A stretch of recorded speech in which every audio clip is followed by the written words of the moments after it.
Freo de Janeiro with a big man. Welcome to Freo de Janeiro. This is Abid Imam. I am pumped for this episode, and that's because it's packed with firsts, and it's been quite a while in the making actually. It's really experimental as anything I've ever produced before, and a little bit rough around the edges. But you know what? That's the Freo de Janeiro way. So once upon a time in the world of travel, pre-COVID, I was in Budapest, Hungary for the Sziget music festival. On a side note, that is a really great event, but I was not just committed to going for a fun time and disco dancing. I actually wanted to find out what's going on in society there. I did some research on what's going down in the human rights area, and I was pretty dismayed actually. So I thought it would be a wonderful opportunity to talk to some sports leaders from minority groups at the coalface. And these are voices that you would never really hear on a podcast. So I visited the Mahatma Gandhi Human Rights Organization to talk to their founder and president, Gibril Deen. I found him to be a really inspiring man who originally came from Gambia in Africa, and he's been in Budapest for over 30 years. Later in this episode, you'll also hear from a social worker and boxing coach, Peșine Laza Melinda, who is an incredible Romani woman. So that's two guests for the price of one. I'll tell you that these sounds were captured in the office of the organisation. It's an apartment next to a noisy train station, so perfect for capturing that immersive Budapest background noise. I reckon it's more authentic anyway. So moving along to that interview with Gibril Deen, I sat there in the apartment with my handy recorder, asking my first ever question internationally live with a guest, and that was asking Gibril about how the organisation started and what purpose it's serving. Well, the Mahatma Gandhi Human Rights Organization was founded in 1992. The main aim is to help migrant refugees using sport as a tool to create awareness raising. Who are the people that are experiencing disadvantage here in Budapest? Well, especially the blacks, Romas, blacks, and some other minorities. Because in the 90s, after the collapse of communism, there was a lot of skinhead atrocity that was waged against blacks. And a lot of blacks they left this country because of this. They cannot stay without not having this freedom. How did the human rights organization here start to help to solve those issues? Well, there were several human rights organizations, Martin Luther King, Moyak, but they are no longer functioning. But we are still functioning because then, based on that, this organization was founded as a platform to raise awareness, to try to tackle this racial prejudice and racial issue in Hungary. There was a lot of racial chanting, even in football matches. Sometimes they throw bananas, coconuts about when you are blacks. So it was not an easy task. It embraces human sacrifice that we suffered for. And based on that, we don't want this thing to happen again. That's why the organization is still going on. And recently we formed an African diaspora meeting. The main reason for this is to create awareness raising. And tell us about the success that is occurring, because doing the research from Australia, we could see that there's some really good things happening here in terms of what your program is doing. So what successes are you experiencing? Well, here, our experience is that, as I told you, in the 90s, during the civil war in Rwanda, a lot of asylum seekers arrived in Hungary. We helped them to get refugee status. The refugee status means that somebody who is accepted according to the Geneva Convention of 1951, Article 1, which means that if a migrant arrives and claims to be an asylum seeker that is based on religious, ethnic, political reason, you can apply for it, and within 90 days, the authorities, they will study it, and then they accept it or they reject you. And if they reject you, then we have to apply to the court, and then with the help of a lawyer. Lawyers are working here too. Different people are coming and doing voluntary work. Your program is actually supported at a European level. Can you tell us how it's supported and who's funding the program here? Well, the program we are doing at present is we have been doing a lot of things. How to involve women's refugees, how to involve using sport as a tool to raise awareness.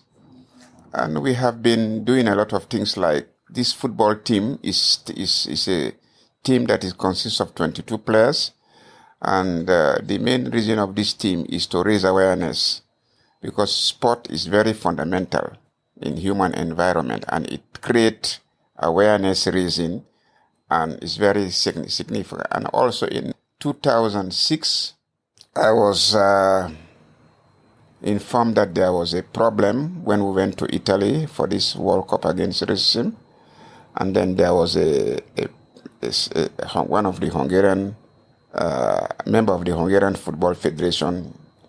He said that they brought a lot of blacks here from the tree to play football here, which is a totally racial behavior. So I went to medias, all the TV, at least 5 TV stations recorded it, what I have been working for.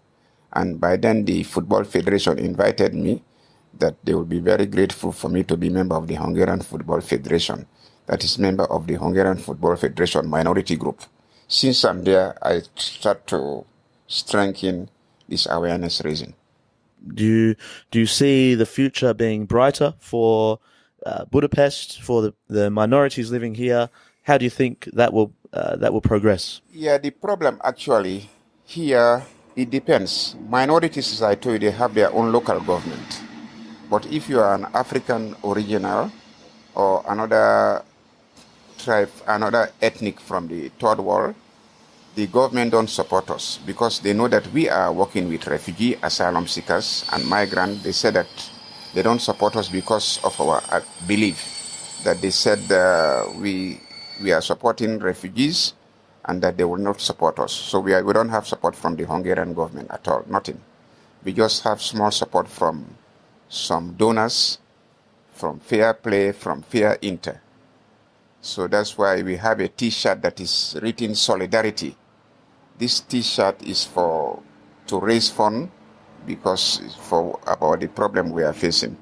And I will give you people one of these amongst the T-shirt. I will give you one. Hey, it's me again.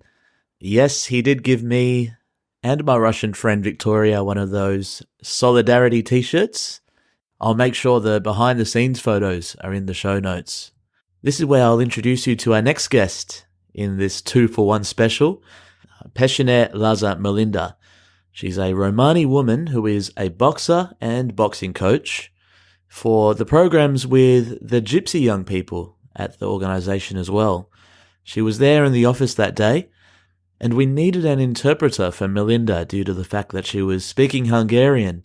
So a huge thank you to Anna Maria, who you will hear translating for Melinda so perfectly.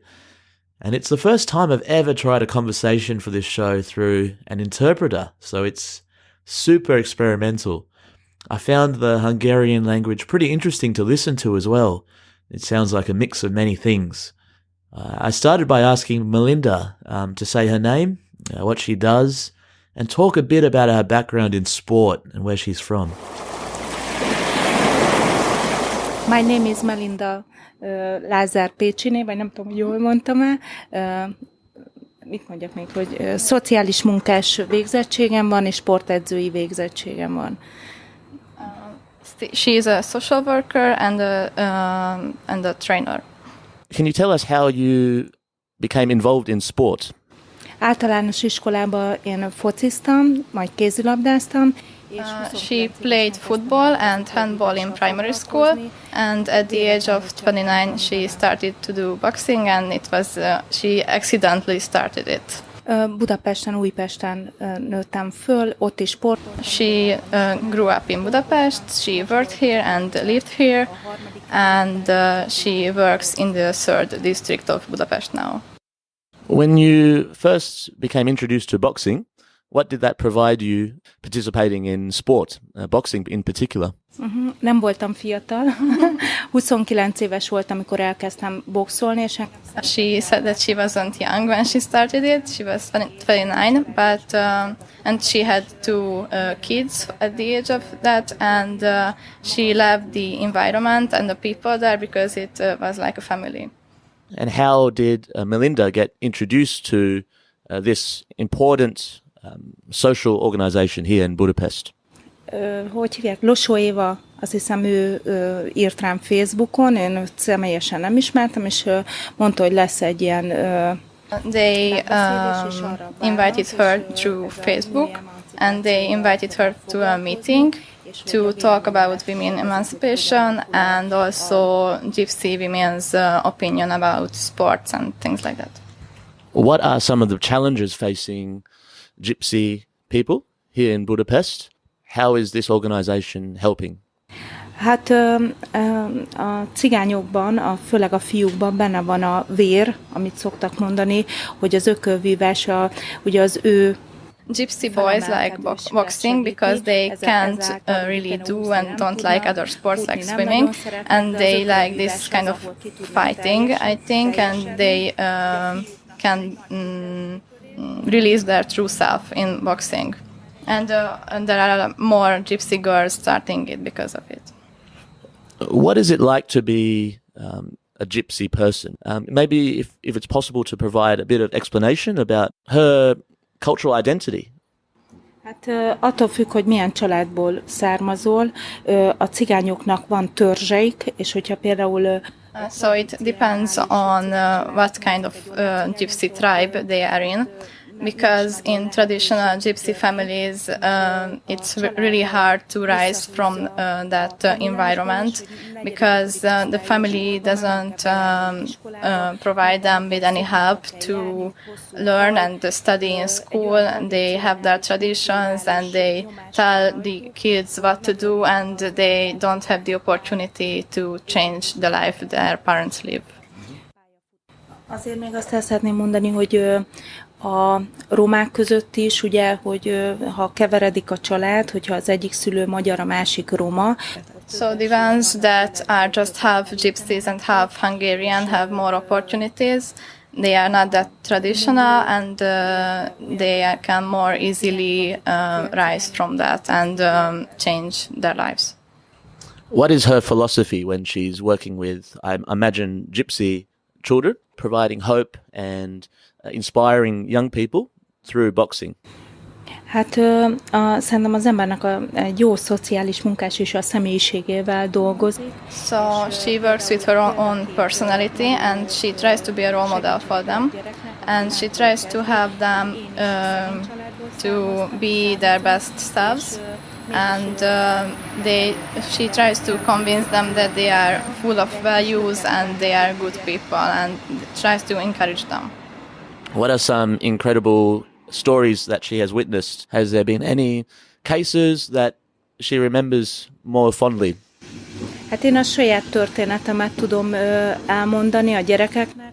So she didn't mention a specific story, but she talked about her own story that she shows to these children. So there's a video she always shows them, and it's about her own life and how she started boxing and why she loves it, and it's because of the feeling of winning and fighting, and she doesn't do it to be violent or something like that, but because of the love of the sport. In Australia, we have a lot of government support for programs, especially in inclusion. I understand that here it's actually very difficult to run programs. Maybe if you can walk us through some of the challenges that you face. Hát én dolgozok főállásban máshol, és így ilyen e-mailen, telefonon szoktam a Dennel tartani. Yeah, that she does it in her free time, so it's really hard that next to her work she has to do this. And it takes a lot of time and a lot of relationships to create with organizations and schools and governments, and it takes a really long time to talk about that. And I think with Melinda, I have to say thank you for your time. It's really, really important to understand programs and how sport is a vehicle for changing lives. And it's great to see that even in places like Hungary, that it's occurring. So I really wish her luck for everything in the future. Hát én kitartást kívánok magunknak. She wishes strength to the people who will be involved in this program, and she hopes that it will succeed.